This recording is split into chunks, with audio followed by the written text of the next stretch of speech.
16 सोमवार की व्रत कथा। एक समय की बात है, एक बार भगवान भूतनाथ अपनी प्राणप्रिया पार्वती जी के साथ संसार भ्रमण के लिए पधारे।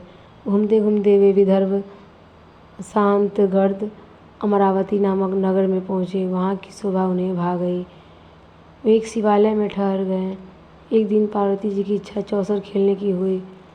शंकर भगवान और भगवती पार्वती जिस समय चौसर खेल रहे थे, तभी शिवालय का पुजारी वहाँ आ गया। पार्वती जी ने पुजारी से पूछा, बताओ इस बाजी में कौन जीतेगा। ब्राह्मण ने बिना सोचे समझे कह दिया, भगवान शंकर। थोड़ी ही देर में बाजी समाप्त हो गई और गौरी जीती। भगवती पार्वती ब्राह्मण के बिना विचारे भविष्यवाणी करने पर पार्वती माता क्रोधित हो गई। यद्यपि शंकर भगवान ने उन्हें अपने प्रकार से समझाया, पर वे न मानी और उन्होंने उस ब्राह्मण को कोढ़ी हो जाने का श्राप दे दिया। कोढ़ी होकर ब्राह्मण बहुत दुखी था। काफ़ी दिन बीत चुके थे। एक दिन उसी शिवालय में देवलोक की अप्सराएं पधारी। ब्राह्मण को कोढ़ से दुखी देखकर उन्हें दया आ गई। उन्होंने ब्राह्मण से कहा, तुम 16 सोमवार वरों का यथाविधि व्रत करो, तुम्हारे सारे क्लेश कट जाएंगे। विधि यह है कि सोमवार के दिन स्नान करके शुद्ध मन से स्वच्छ वस्त्र धारण करो। रसोई के समय अपना सिर स्वच्छ और साफ गेहूं का आटा लें। उसकी 3 अंगी बनाओ। फिर घी, गुड़, दीप, नैवेद्य, पुंगी फल, बेल पत्र व जनेऊ, जोड़ा, चंदन, अदत्त पुष्पादि के द्वारा प्रदोष काल में भगवान शंकर की पूर्ण श्रद्धा से पूजा करके 3 अंगियों में से एक शंकर भगवान को सादर समर्पित करके शेष 2 उपस्थिति जनों में बांटकर शेष को स्वयं प्रसाद रूप में ग्रहण करो। इसी प्रकार जब 16 सोमवार तक व्रत रख चुके तो 17वें सोमवार को पाँव सेर पवित्र आटे की बाटी बनाकर उनमें आवश्यकता अनुसार घी और गुड़ मिलाकर चूरमा बना लेना। उसी का शंकर भगवान को भोग लगा देना। शेष भक्त जनों में बांट देना। कुटुंब जनों और अपने बांट लेना। ऐसा करने से भगवान शंकर की कृपा से तुम शीघ्र ही रोग शोक से मुक्त हो जाओगे। अप्सराएं स्वर्ग पधार गईं। ब्राह्मण ने पूरा श्रद्धा के साथ 16 सोमवार वारों का व्रत रखा। फलतः अल्पकाल में ही वह रोग शोक से मुक्त होकर धन्य धान्य से संपन्न हो गया। कुछ दिनों बाद उसी शिवालय में शंकर पार्वती पुनः पधारे। ब्राह्मण को रोग मुक्त देखकर पार्वती जी को आश्चर्य हुआ। उन्होंने जब यह प्रदोष 16 सोमवार के व्रत का चमत्कार ज्ञात हुआ, तब उन्होंने भी अपने रूठे पुत्र कार्तिकेय को मनाने के लिए 16 सोमवार का व्रत रखने का निश्चय किया। उसी व्रत के कारण जब कार्तिकेय माता पिता आज्ञाकारी बन गया, तब उन्होंने इसी कारण जनना चाहा। तब उन्होंने पता लगाया कि मेरे मानने का कारण 16 सोमवार का व्रत है। तभी तो उसने भी अपने रूठे ब्राह्मण मित्र को मनाने के लिए 16 सोमवार का व्रत रखा। ब्राह्मण मित्र को जब पता लगा कि वह कार्तिकेय के अनुकूल 16 सोमवार के व्रत के कारण हुआ है, तो उसने भी अपने विवाह के लिए 16 सोमवार का व्रत करने का निश्चय किया।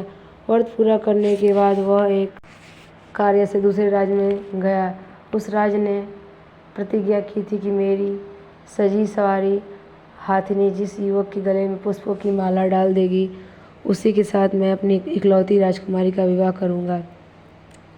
ब्राह्मण भी स्वयंवर सभा में गया। हाथिनी ने उसी के गले में जयमाला डाल दी। राजा ने बड़ी धूमधाम के साथ अपनी लड़की का विवाह ब्राह्मण कुमार से कर दिया। राजकुमारी को विवाह के काफ़ी वर्ष बाद जब यह पता लगा कि 16 व्रतों के व्रत के सुपरिणाम स्वरूप ब्राह्मण कुमार उसे पाने में सफल हुआ, तो उसने भी सुपुत्र की लालसा से 16 सोमवार का व्रत रखा। सुप्रभाव से राजकुमारी के सर्वगुण संपन्न सुपुत्र ने जन्म लिया। पुत्र के युवा बन जाने पर पुत्र को जब यह पता लगा कि वह 16 व्रत के प्रभाव का परिणाम है, तो उसने राज्य अधिकार पाने के लिए 16 सोमवार का व्रत रखा। व्रत पूरा होते ही उस युवक को एक राजा के दूतों ने अपने देश की राजकुमारी के लिए वर लिया। उसी देश का राजा वृद्ध हो चुका था, अतः विवाह के बाद शीघ्र ही उसका स्वर्गवास हो गया और ब्राह्मण कुमार राज पाने में सफल हो गया। राज पाने के बाद ब्राह्मण कुमार ने शिव पूजन के लिए सामग्री तैयार करने के लिए राजकुमारी से कहा, मगर राजकुमारी ने अपनी दासियों से वह तैयारी करा दी। ब्राह्मण कुमार जब पूजा समाप्त कर चुका तभी भविष्यवाणी हुई कि या तो वह अपनी पत्नी को त्याग दे वरना तुम्हारा राजपाट समाप्त हो जाएगा। राजा को भविष्यवाणी पर दुखद आश्चर्य हुआ, मगर मंत्रिपरिषद के परामर्श पर उन्हें रानी के त्याग ही देना पड़ा। भटकती हुई रानी दूसरे नगर में पहुंची। उसके वस्त्र फट गए थे, पैर में जूतियां भी नहीं थीं। वहाँ उसकी नज़र एक वृद्धा पर पड़ी। वह अपना कता सूत बेचने जा रही थी। रानी ने सूत की गठरी अपने सिर पर रख ली। तभी बड़े जोर से आंधी आई और रानी के सिर की सूत की गठरी को उड़ा ले गई। अब तो वृद्धा ने रानी को धक्का देकर अपने पास से भगा दिया। उसके बाद रानी आश्रय की खोज में एक तेली के घर गई, लेकिन उसके वहाँ जाते ही तेली के समस्त बर्तन चटकने लगे तो तेली ने भी उसे धक्का देकर वहाँ से भगा दिया। इसी प्रकार रानी दर दर से दुत्कारी जाती रही। अंत में वह एक ग्वाले के हाथ पड़ी और उसे एक शिवालय के गोसाई के पास ले गया।